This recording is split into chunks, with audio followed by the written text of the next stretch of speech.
de Morena para hablar de los temas precisamente de coyuntura, los temas importantes. Querida Yasmín, muy buenas noches, ¿cómo estás? ¿Estás tú? Ya veo que muy bien. Y bueno, sabemos que ahí, está pendiente la participación de Sósimo, por supuesto, pero nosotros ya aquí, muy preparados para hablar del tema. Claro que sí, la Guardia Nacional y con un invitado de lujo, Federico Anaya Gallardo, abogado defensor de derechos humanos. Él es licenciado en Derecho por la Facultad de Derecho de la UNAM, abogado defensor de derechos humanos, asesor político, columnista de La Jornada en San Luis y en el portal de Julio Astillero. ¿Por dónde le entramos, Yasmín, para presentar a nuestro invitado especial? Pues yo diría que le entremos de lleno al debate profundo, al análisis serio de este tema que ha causado muchísima intriga, pues, porque sobre todo quienes son opositores al proyecto del presidente se han encargado de magnificar ciertas noticias, pero sobre todo de remover hay fibras que tienen que ver sobre todo con temas sensibles. Y por un lado, es más, el propio discurso de la oposición se contrapone, ¿no? O sea, es decir, por un lado, criticar o minimizar o hacer como de buena onda este discurso que ha sido estratégico del gobierno federal de abrazos no balazos, ¿no? Por un lado, como haciéndolo ver risible, ¿no? O sea, como minimizándolo y decir, no, no, como abrazos, no balazos, ¿no? O sea, que pareciera que quieren, pues, trancazos, pues, ¿no? Y por otro lado, bueno, pues el susto de decir, ¿cómo vamos a militarizar nuestro país, ¿no? Entonces, yo empezaría por eso, pues, porque dados estas narrativas que nos han tratado de remover ahí, pues amerita un debate serio, ¿no? Y un debate serio que no solamente se den en las cámaras, que sea la ciudadanía la que esté hablando del tema. Y para eso, pues son espacios como estos serios, como los que tú propones, con especialistas, como el que el día de hoy hemos invitado desde el instituto. Federico Anaya es un especialista en el tema y lo podrá desmenuzar mejor que yo, por supuesto. Entonces yo le daría, por supuesto, el espacio totalmente a él. Yasmín, importante escuchar a defensores de derechos humanos sobre este tema porque desde la oposición, querido Federico, dicen, uy, se van a violar todos los derechos, se va a militarizar al país, en fin, danos tu opinión, Federico Anaya Gallardo, buenas noches. Buenas noches. Mira, hace muchos años que yo tengo un debate, siempre en el mejor de los planes, con Fray Miguel Concha, que él sí es gran defensor de derechos humanos. Y mi problema es que todo el problema de militarización, intervención indebida de Fuerzas Armadas en la vía civil, etcétera, es una constante que no hemos vivido de la época neoliberal para acá, sino desde mucho antes, muchísimo antes. Y yo le decía a Fray Miguel, y se lo sigo diciendo, que ahí tenemos un problema, porque si no analizamos la realidad, no vamos a entender qué es lo que está pasando. A ver, voy a tratar de ser bien rápido, porque aquí la historia se cuenta. Ya nadie se acuerda cuando el país era 80% rural, pero en 1940 la reforma agraria cardenista era importante porque 8, 7, si nos vamos muy bajos, de cada 10 mexicanos vivían en el campo. Bueno, pues en esa época y durante los siguientes 40 años hubo unas cosas llamadas cuerpos de defensa rurales, que en 1970 tenían más gentes en armas que el ejército profesional.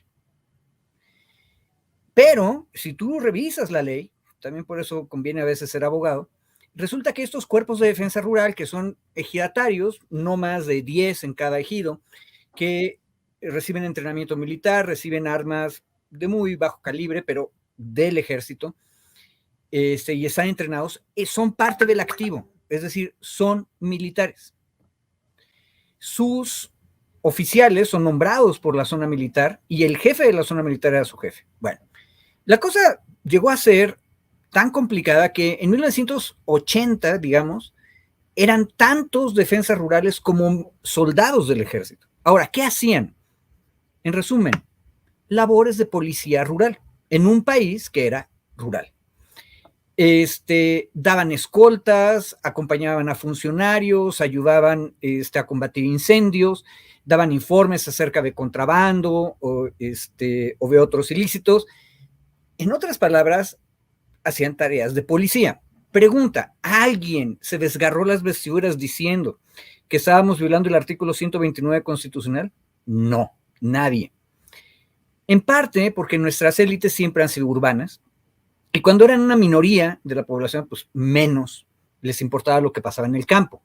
Entonces, si la militarización existía, existía en el campo. Pero, ojo, piensa lo que acabo de decir. Esta militarización es una militarización rarona, porque los soldados de los que estoy hablando son campesinos. Entonces, es en realidad el pueblo en armas. Ahora, eso que acabo de decir tronó, y tronó horriblemente para dolor de toda la sociedad, en la Guerra Sucia. Porque ahí el gobierno rompió su alianza con el campesinado y atacó a los hijos de los campesinos y a cualquier persona que quisiera ayudar a los de abajo. Y fue una guerra sucia y hubo una gravísima represión. Y esa es la memoria que tenemos todos confundida, pero que existe y es verdadera. Ahora, ya, ¿qué está pasando ahorita? Estamos viendo hipocresía. Por un lado, se dice que hay militarización cuando, como dijo Andrea Chávez hoy o ayer en el debate parlamentario, hoy se están haciendo las cosas finalmente con cierto orden, poniendo en la Constitución lo que tenemos que poner y haciendo las leyes adecuadas. No son perfectas, pero tampoco nos funcionó hacer una maravillosa y complicada ley de seguridad que luego la Corte decidió que era inconstitucional porque estaba tan bien hecha que violaba la Constitución. No, lo que hemos ido haciendo es experimentar en campo, modificar las cosas, volver a experimentar en campo, volver a modificar las cosas. Eso es lo que está ocurriendo ahorita. Y un detalle, quienes dicen que todo esto militariza, creo que no han leído con atención el plan de seguridad. Desde 2018 nos dijo el presidente que iba a haber 266 juntas de paz y de justicia, se les llama coordinaciones territoriales, y todo el mundo se quedó con la idea de que iban a ser 266 campamentos de la Guardia Nacional. Entonces todo el mundo va viendo la nota a ver si ya terminaron de construirlos.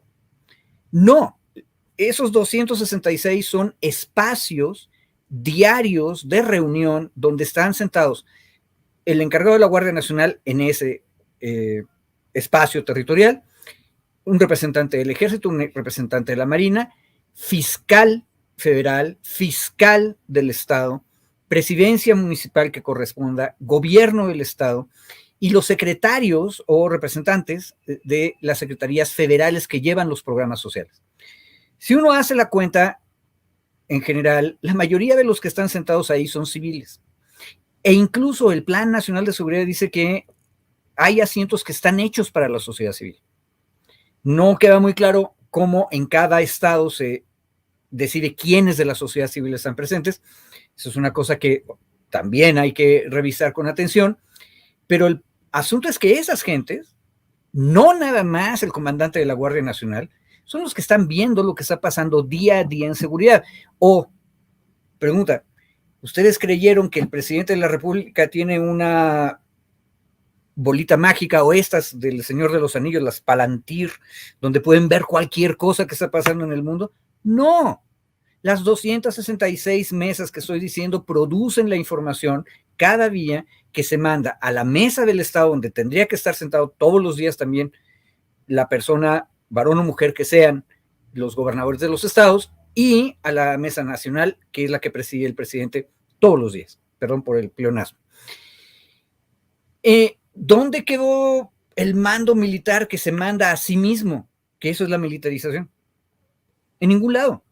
Tú tienes sentados a los civiles y a los militares, y en teoría los civiles son los que llevan la mano. Ahora, aclaro, en teoría, porque creo que este debate debería llevarnos a otra discusión muy seria, que es que los civiles nos tomemos en serio y nos convenzamos que los militares no son, como al parecer piensa que son la oposición, marcianos o de otra especie y tienen poderes ocultos que producen una especie de aura y entonces ya no los puedes controlar. No. Luego, hay que decir que algunos compañeros en las Fuerzas Armadas se comportan así, como si fueran exclusivos, separados, etc. Son muy secretivos, son muy herméticos, pero son exactamente igual de ciudadanos o ciudadanas que nosotros. Y tenemos que aprender a mandarlos. Tenemos que aprender que las cosas del ejército las deciden los civiles todo el tiempo. Anécdota que siempre cuento y con eso termino ahorita. Cuando estábamos discutiendo Guardia Nacional, por primera vez, este presidente le ordenó a sus 2 secretarios militares que fueran los 2 al Congreso. Nunca antes los secretarios, almirante y general, se habían ido a parar en el Congreso. Jamás. Bueno, ahora sí fueron. Y de repente alguien le preguntó al general secretario, oiga, ¿y qué le parecería que hubiera una mujer civil al frente de la Secretaría de la Defensa? Y le contestó, pues muy bien, pero eso lo decían ustedes, señor diputado. La ley orgánica del ejército dice que tiene que ser un general de división. Si ustedes quieren cambiar la ley, nuestro deber es obedecerlos a ustedes. Y me acuerdo que una muy valiente diputada se acerca y me dice, ¿entonces sí podemos hacer eso? Le digo, pues sí, por supuesto que sí. Pero tenemos que romper nuestros esquemas mentales y tenemos que atrevernos a ver todos los días 266 mesas de paz y seguridad. Ahí hay mayoría civil y no tienen por qué hacerle caso al coronel, teniente coronel o general que está ahí. Él está ahí para servirles y obedecerles. Y hasta eso, son bastante disciplinados. Lo que pasa es que luego los civiles no les ordenamos nada. Y yo diría eso primero. Yo voy a sumar mi comentario en el sentido de que si en los medios tradicionales no se escuchan voces con profundidad, con conocimiento y se dicen estas cosas, pues la gente tiene que desconfiar, querida Yasmín, del análisis muchas veces por encimita y superfluo que hacen los mismos de siempre. Y en un tema tan complicado y en un tema tan sensible, creo que pues hasta ridículo hacen esos que pues que llevan la narrativa contraria a esto que se busca en cuestiones de seguridad en el país, ¿no lo crees? Claro, por supuesto, porque fíjate, lo decía ahorita, el propio Federico, ¿no? O sea, es decir, es que, eh, maximizan como esta frase de militarizar, ¿no? Sin profundizar por un lado, observar, y pues, leer de qué se trata, pues, ¿no? El tema, pero más allá de eso, pues, indagar, o sea, como tal, ¿a qué nos estamos refiriendo cuando la oposición habla de militarizar o cuando fulanito habla de militarizar? Cuando nosotros decíamos que Felipe Calderón sacó el ejército a las calles, ¿a qué nos referíamos? Como profundizar en eso, me parece que es, justamente esta narrativa, ¿no? Que aparte es conveniente, ¿no? Es un discurso a modo el que tiene la oposición, ¿no? O sea, creo que cuando uno parte de la realidad que también planteaba el propio Federico, ¿no? O sea, como decir, bueno, o sea, a ver, planteémonos en la realidad. Él nos contaba justamente de cómo ocurría anteriormente, ¿no? Cómo se resolvía el tema de seguridad anteriormente, cómo lo estamos resolviendo ahora, ¿no? O sea, es decir, cuando nosotros pensamos, ¿no? En una militarización, ¿no? En esto cuando la crítica se hacía de cuando salió el ejército a las calles en el 2006 con Felipe Calderón, hablábamos de cero regulación, ¿no? O sea, cero marco legal, algo totalmente distinto a lo que estamos viviendo ahora, ¿no? O sea, es decir, ¿qué se les mandaba hacer, ¿no? Y con qué reglas y en qué marco de operación estaba planteado esto, ¿no? A diferencia de, bueno, pues, o sea, una vez que llega Andrés Manuel López Obrador, desmantelar el Estado Mayor, ¿no? O sea, es decir, plantear insistir, transparentar, resaltar temas como propiamente esta masacre, pues, ¿no? Que se dio en los años del 2006 con FECAL, lo ocurrido en Ayotzinapa, pero no solamente eso, ¿no? O sea, poner al servicio a este cuerpo, pues, ¿no?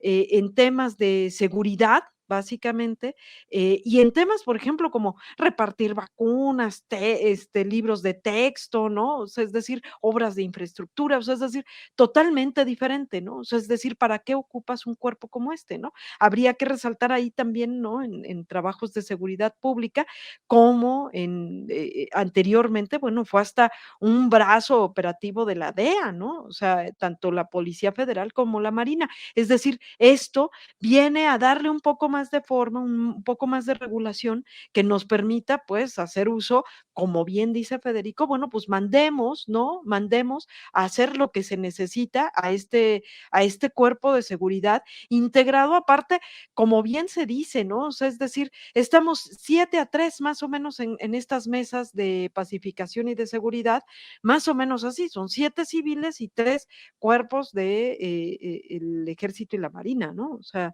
ahí habría que resaltar estas cosas con mucho más seriedad y no esta narrativa que nos está planteando la oposición, ¿no? Así es, estridente, pero sin siquiera consultar tal vez a sus representados. Y yo no entendería cómo la gente de a pie estaría de acuerdo en ir en contrasentido a nuestra realidad, porque el tema de seguridad es uno de los más sensibles y en algunas partes de nuestro país el más importante, mi querido Federico. Tienes toda la razón. A ver, de hecho, con un muy buen amigo, Ernesto Ledesma, de Rompeviento, hace 2 años nos agarramos un poco de la greña porque en la crisis que está viviendo el municipio de Aldama, en Chiapas, Ernesto, que junto conmigo siempre estuvimos en contra de la presencia del ejército en contra de los zapatistas en Chiapas, Ernesto está diciendo, tiene que entrar la Guardia Nacional porque tiene que instaurarse algún tipo de orden para detener la balacera. Bueno, si eso está diciendo Ernesto en este momento para Aldama, muchísima gente en todo el resto del país dicen, pues por favor no se lleven a la Guardia Nacional. Ahora, hay que tener cuidado. El ejército, las fuerzas militares fueron utilizadas sin orden legal, sin que fuera una cosa permanente, es decir, los metíamos a esa tarea y ellos pensaban que en 6 meses se iban y de hecho había un recambio muy peligroso de personal. Ahora hicimos un cuerpo que se llama Guardia Nacional y que su vocación es la seguridad pública. Y esto es para siempre. E incluso me parece que es una cosa importantísima que lo hayamos puesto en donde están todas las Fuerzas Armadas, que es la Secretaría de Defensa Nacional. Por cierto, ahí hay otra anécdota, pero hay que preguntar al almirante secretario cuáles son las razones, creo que debe haber alguna, y probablemente muy compleja, de por qué los marinos están en otra secretaría, pero si es Defensa Nacional, capaz de que todos deberían estar ahí, igual que en Estados Unidos, por cierto. Pero no hay problema. La Guardia Nacional, su lugar natural en términos de administración, de disciplina, es la Secretaría de la Defensa. Pero la cosa más importante, el trabajo que tienen que hacer estos militares, incluidos los nuevos reclutas van a ser militares, van a tener formación militar. Su función no es la defensa exterior, no es el orden interno, es la seguridad pública y se tiene que especializar en eso. Y por eso es importantísimo, otra vez, que la sociedad civil, esos 7 contra 3, estemos ahí viendo cómo los estamos entrenando. Porque aquí hay una tragedia. En este momento la Guardia Nacional está siendo bien recibida y salvo el ejército y la marina tienen muy buena aceptación. Y eso porque los otros ya tienen más tiempo. Pero la labor de seguridad pública es una labor muy infame. En México tenemos un dicho que es como el cuetero, ¿sí? Siempre cuando las cosas se ponen muy difíciles, se cometen errores, hay confusiones, hay problemas. Y la policía tiene que ser increíblemente responsable en el uso de la fuerza, por eso es tan importante que ahora hay una ley de uso de la fuerza, y se hizo antes de que estuviéramos en ese proceso, o al mismo tiempo que están haciendo la guardia, están haciendo esa ley. Y segundo, tenemos que estar muy pendientes de los errores para corregirlos de inmediato. No son perfectos, no hay seres humanos perfectos. Va a haber tragedias. Y la diferencia es que aquí hay ley y la ley tiene que respetarse. Ahorita ya se le olvidó a todo el mundo, pero en 2019 finales hubo una gran manifestación social en La Boquilla, en Chihuahua, y como consecuencia de eso muchísima tensión, me parece que es el municipio de Delicias, y en medio de esa tensión social hubo una balacera y murió un civil y quedó herida la mujer de ese civil. Y todas las investigaciones, tanto de la Fiscalía de Chihuahua como de la Fiscalía General de la República, dijeron de inmediato que la responsabilidad muy probablemente era de guardias nacionales. Esos guardias nacionales están en proceso y van a ser castigados. Y esto es una cosa que de pronto también le mueve el tapete a estas personas tradicionalistas, antiguas, que piensan de que yo estoy en el ejército, entonces yo ya estoy separado de la sociedad y nunca me van a hacer responsable de nada. Eso es lo que pasaba antes.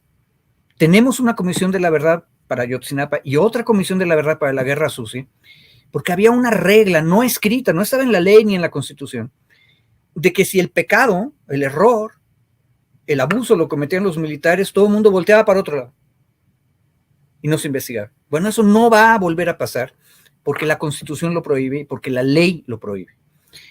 Y eso va a ser muy doloroso y vamos a tener casos en los cuales vamos a dolernos de que hay eso, pero también creo, vamos a ver que no hay impunidad.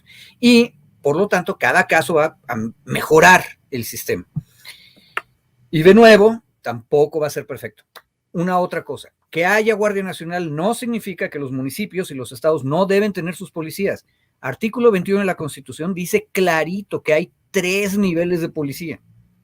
Y el presidente todas las semanas nos informa cómo está la situación de seguridad en cada región y normalmente nos dice del estado en que nos están informando, pone un simbolito de las Naciones Unidas abajo y ahí hay un porcentaje. Ese porcentaje es lo que falta de policías para cumplir el nivel recomendado por Naciones Unidas. Tiene que haber determinada cantidad de policías por cada 100,000 habitantes y no hay ningún estado, ni siquiera el Distrito Federal, que llegue a la marca que marca Naciones Unidas. Como no lo hacen los municipios y no lo hacen los estados, para eso se necesita la Guardia Nacional.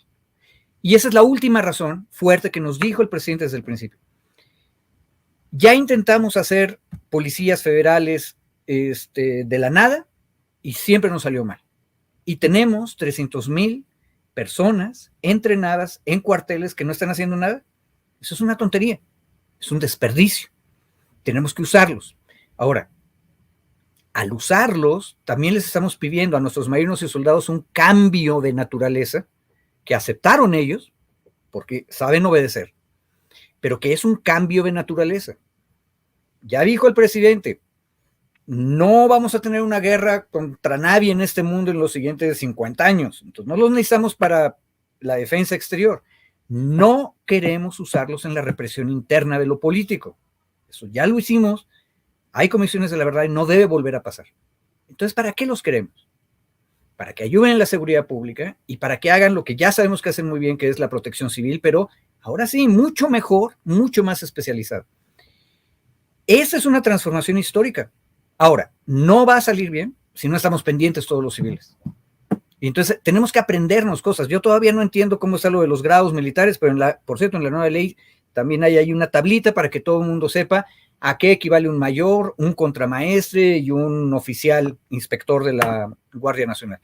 Y hay que aprender eso porque los vamos a ver prestando su servicio y necesitamos poder escribir como ciudadanas y ciudadanos. Este inspector hizo bien las cosas, este contramaestre metió la pata, aquel almirante nos cayó maravillosamente bien y este coronel del ejército no nos hizo caso. Tenemos que decir lo bueno y lo malo, pero necesitamos saber quién lo hizo, entonces hay que conocerlos. Recordar, son nuestros militares.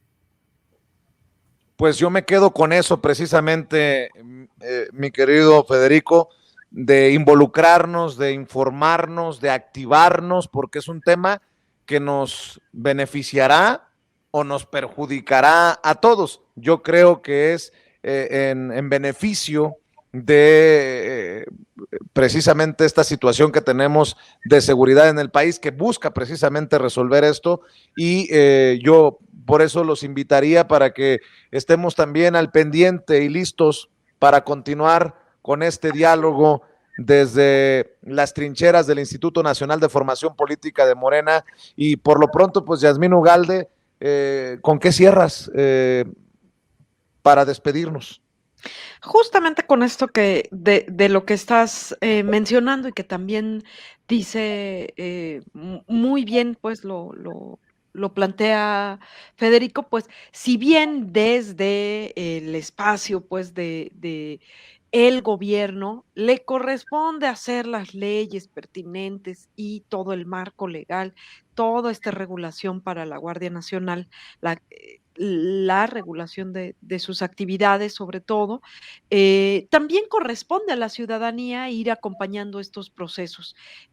Cuando se dijo que se iba a hacer una transformación, este proceso es un proceso profundo que se hace en las instituciones de gobierno, que se hace en la mentalidad.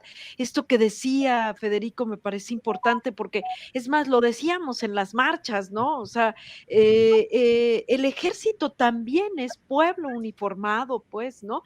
Me parece que hay que tomarlo desde ahí y hay que, así como en el resto de los temas que ocurren en esta transformación, este es uno más que nos invita no solamente a reflexionar, a ver desde afuera si los buenos y los malos, si la Telles ya dijo algo, si más allá de eso, comprender el papel de ciudadana, ciudadano que nos corresponde en este ajo, pues, ¿no?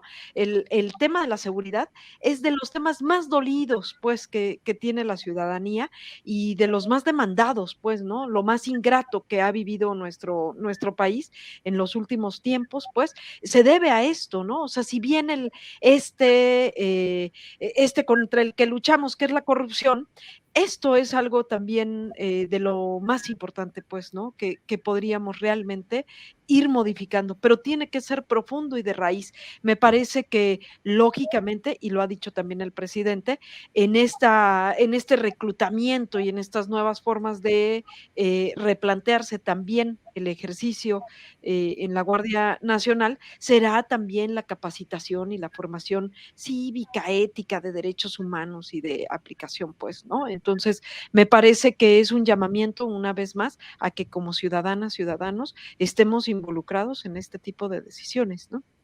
Hay que asumir nuestra responsabilidad ya en este proceso de transformación de México. El pueblo debe de ser protagonista, es protagonista. Bueno, pues lleva también un grado de responsabilidad. Mi querida Yasmín Ugalde, pues invitar a la gente también, hay que invitar para cerrar a la gente a las redes del instituto. Justamente les invitamos, por supuesto, a que visiten, consuman, prueben un poco de los contenidos que hace el Instituto Nacional de Formación Política en sus distintas redes sociales, en Facebook, en Twitter, en YouTube. También hay, ya les hemos platicado, esta plataforma que lleva por nombre Morenflix, que es muy parecida a la otra, pero en Chairo, y por supuesto que también está la Escuela Nacional de Formación Política. En la Escuela Nacional de Formación Política, ustedes la googlean así, e inmediatamente les va a salir. Es una plataforma donde hay contenido también de profundidad y donde expertos, especialistas, así como Federico, son quienes tienen ahí nos ayudan a tener el contenido para los distintos módulos en la escuela, en la plataforma de Morenflix y por supuesto también en nuestras redes sociales. Les invitamos y como siempre, Vicente, agradecerte muchísimo el espacio. No, hombre, el agradecido soy yo. por la confianza, querida Yasmín Ugalde. Federico Anaya Gallardo, te agradezco, abogado, que nos acompañes y ojalá que regresemos muy pronto para retomar este tema porque es un tema importante y urgente. Por lo pronto te mando un abrazo y gracias por acompañarnos. Gracias a ti, cuídense. Descansen, gracias y gracias también a usted que nos está. Amigos, amigas, regresamos en breve, pero mientras seguimos hablando sin pelos en la lengua, sin censura, usted puede suscribirse a nuestros 3 principales canales en YouTube. Sin Censura Media, en donde tenemos más de 1,600,000 suscriptores, Sin Censura TV, en donde tenemos más de 1 millón de suscriptores, y en Sin Censura Presenta, en donde queremos llegar muy pronto a los 100,000 suscriptores. Si usted ya está inscrito en Sin Censura Media, suscríbase en Sin Censura TV. Si ya está suscrito en Sin Censura TV y Sin Censura Media, suscríbase a Sin Censura Presenta. Recuerde que es gratis, no tiene que sacar un solo centavo de su bolsillo para apoyarnos. Dele clic en la campanita para que los señores y señoras de YouTube envíen las notificaciones cuando estemos transmitiendo en vivo y en directo o estemos subiendo videos. También nos puede seguir en Twitter en @_Vicente Serrano y hasta en Instagram. Ojo, también estamos en Instagram. Son nuestras redes sociales y con el apoyo de ustedes seguimos creciendo, porque con ustedes todo, sin ustedes nada.